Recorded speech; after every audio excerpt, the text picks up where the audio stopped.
Hi, today in front of me OPPO F23 and I'll show you how to edit notification panel shortcuts on this device.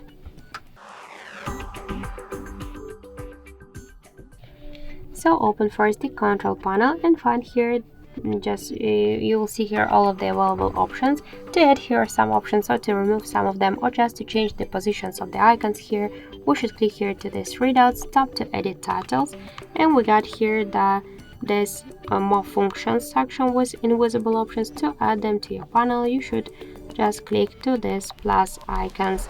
To remove some of them from here, just click on these red minuses by this way. And to reset all of the changes, tap on the three dots, tap to reset or click to go back, and that's it. So thank you for watching, and if you find this video helpful, leave thumbs up and subscribe.